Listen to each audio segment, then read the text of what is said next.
Hello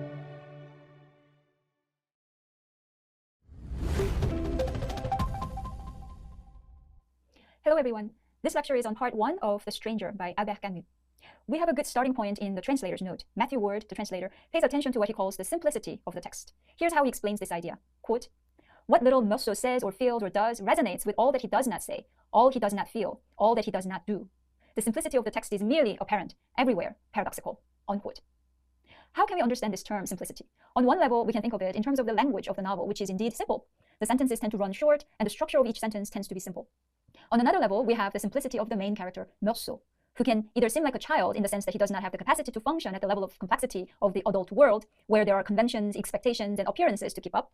One good example of the childlikeness of this character is how he often talks about whether he's hungry, sleepy, or happy. The word happy, as Meursault uses it, has nothing psychological about it. As you may have noticed, he is happy when his body is comfortable or experiencing pleasure. The pleasure of the sun shining on his body, for example. Of course, the sun can turn brutal, which is what happens at the end of the first part of the novel. In any case, elements of the climate determine his happiness. He enjoys them and is also completely vulnerable to them. The same is true of the elemental sensations of the body, hunger, thirst, or sexual impulses. In short, Meursault has a very immediate, non-mediated, non-interpretive relation to his body. In this sense, Meursault's simplicity is a certain kind of innocence. At the same time, his simplicity can manifest itself for grave consequences.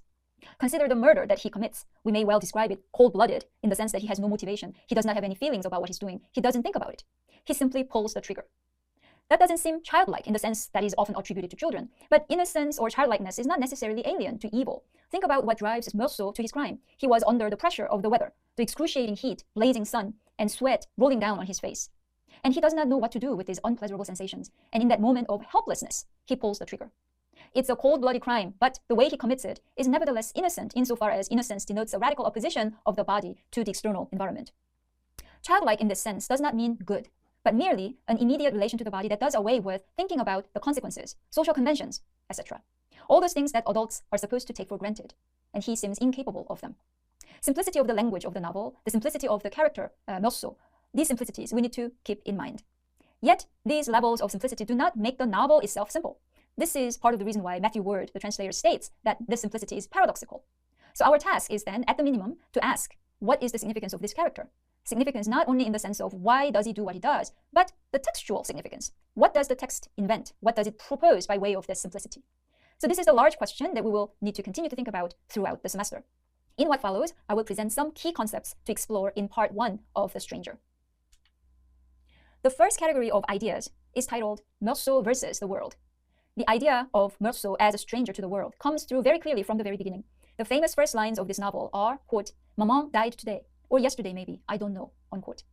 You may have some immediate reactions such as surprise or confusion or even horror, thinking, how can a man make such an untroubled statement about his mother's death?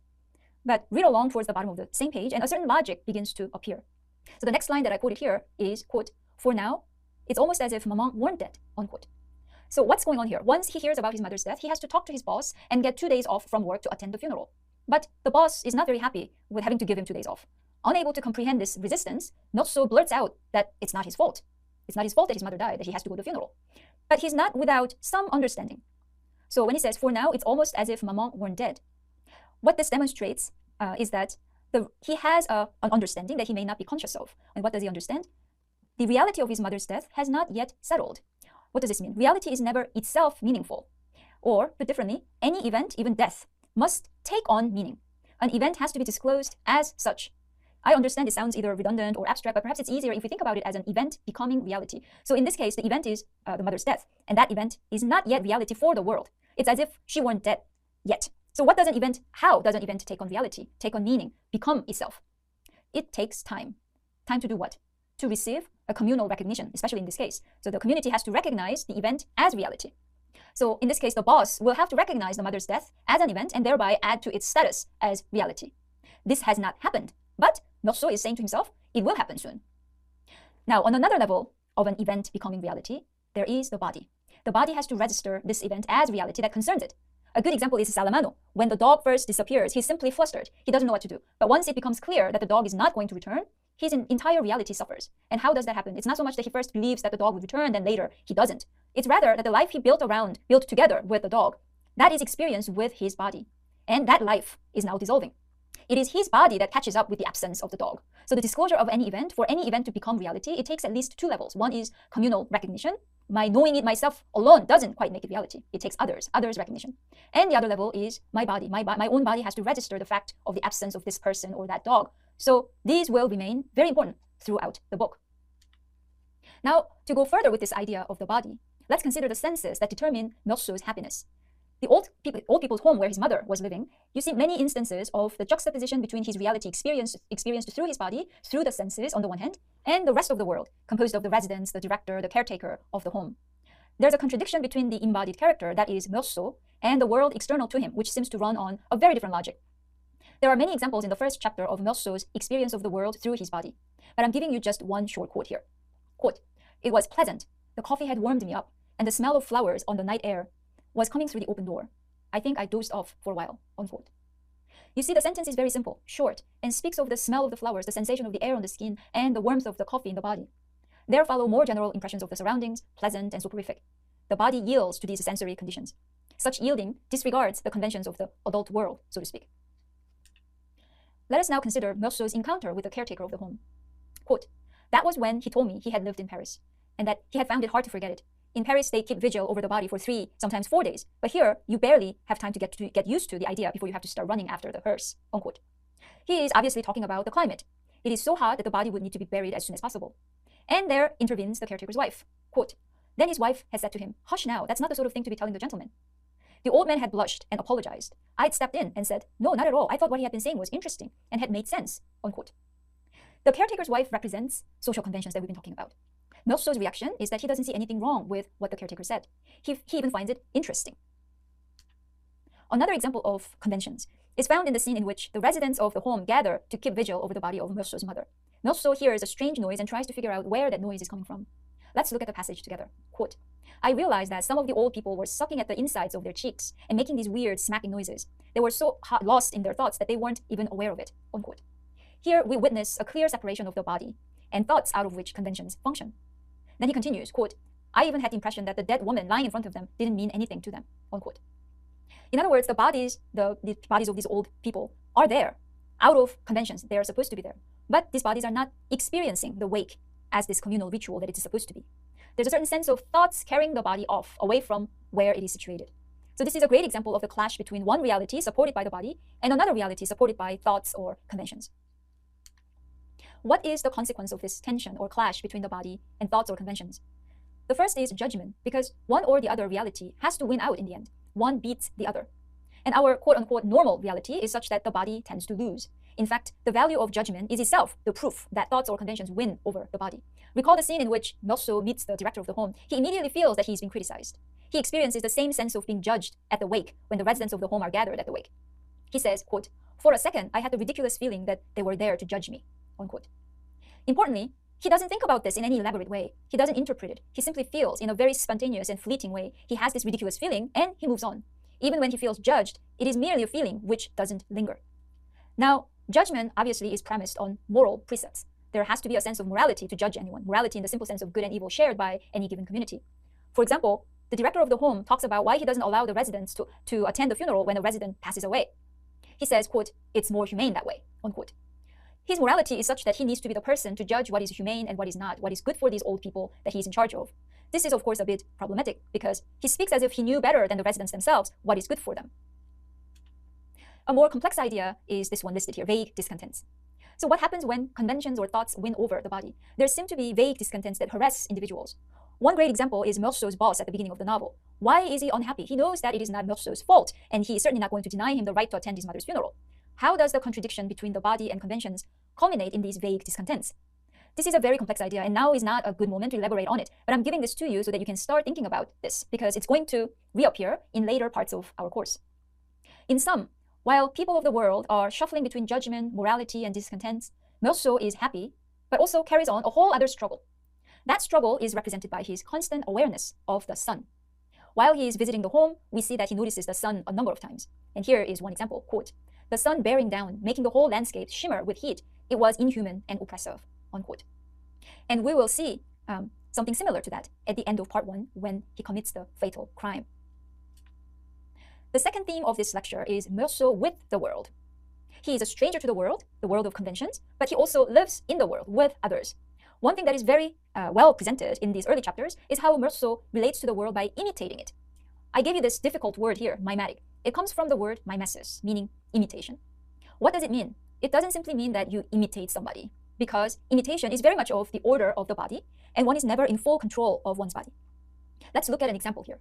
Quote, "On the sidewalk across the way, the tobacconist brought out a chair, set it in front of his store, and straddled it, resting his arms on the back. I turned my chair around and set it down like the tobacconist's because I found that it was more comfortable that way." Unquote. Meursault sees the tobacconist setting down the chair in a particular way and sitting in it in a particular way, and he decides to do the same. And then he finds that it is indeed very comfortable that way. This relation to the world, another person, does not come easy if you have a very definite sense of yourself. It's only when you have a certain openness, this effortless openness to the world, that you can imitate at all, because you think nothing of it. You become the world. Imitation, this bodily mimesis, does not relate only to other people. When he's sitting there looking out the window all day, Meursault watches the streets, the shops opening, streetcars coming and going, and people pouring out and disappearing. He becomes part of that landscape. Mimesis doesn't simply mean I imitate you. Indeed, with that premise, I can't really imitate very well, because that's already a definite line between myself and you. Mimesis has to start from the premise that I inhabit my surroundings, this world. I am in it, and therefore I am part of it. Then you mingle with the other elements of their environment. When he is watching the street, Meursault is already a part of that whole landscape. He's no longer an observing gaze that is autonomous and separate from what he's looking at. He believes that other people operate in the same way. While looking at a young man on the street, he says, quote, "The young men among them were gesturing more excitingly than usual, and I thought they must have seen an adventure film," unquote. Because they have seen an adventure film, they relate to the world in that mood. They become what they have seen. Now, precisely in this simplicity of mimetic relation to the world, Meursault sees right through reality in its basic structure. In the last part of the chapter, he says, quote, "It occurred to me that anyway, one more Sunday was over, that Maman was buried now, that I was going back to work, that really nothing had changed," unquote. Now, we have to admit that this is true. Nothing has changed. The world goes on completely indifferent to the death of his mother, as if nothing had happened. So this is the actual way reality works, and yet we want to say otherwise. We want to say that the world is empty now because Maman is dead. Once again, there is the clash between Meursault's very simple perception and experience of the world and the conventional narrative that supports the world, that tells people how to feel in a given situation. This clash will continue. Continuing with the category Meursault with the world, we see new characters appear. Salamano with his dog, and later on, Raymond. First, let's look at Salamano. When we first meet him, he is abusing his dog, and in his very typical, simple way, Meursault asks him what the dog did. And Salamano's answer is really not an answer. He says, quote, "He's always there," unquote. The dog hasn't done anything except being there, and Meursault can get this answer out of Salamano precisely because of his effortless openness. What does that mean? Because he's not ready to judge or interpret. He merely asks obvious questions that interest him. What is important to him is what interests him, and he acts on these interests. And the dog disappears, and Salamano is lost. He doesn't know what to do. It is to Meursault that he confides with a rhetorical question, as if talking to himself, quote, "What's going to happen to me?" unquote. He's basically confessing that he's been completely dependent on the dog, the same dog whose mere presence irritated him earlier. Salamano then goes on to share his own life story. Quote, "He had married fairly late. When he was young, he had wanted to go into the theater. In the army, he used to act in military vaudevilles. But he had ended up working on the railroads, and he didn't regret it because now he had a small pension. He hadn't been happy with his wife, but he pretty much had gotten used to her. When she died, he had been very lonely, but he had asked the shop body for a dog, and he had gotten this one very young." Unquote. He was interested in the theater. He was even acting on stage, but then he started working on the railroads, and he became a public functionary. Now he's happy because there's the pension. So you see how his dreams, passions, ambitions have been beaten down to that pension. This is a rather sad story. Even sadder is how his wife died, and he got this dog as a replacement for her.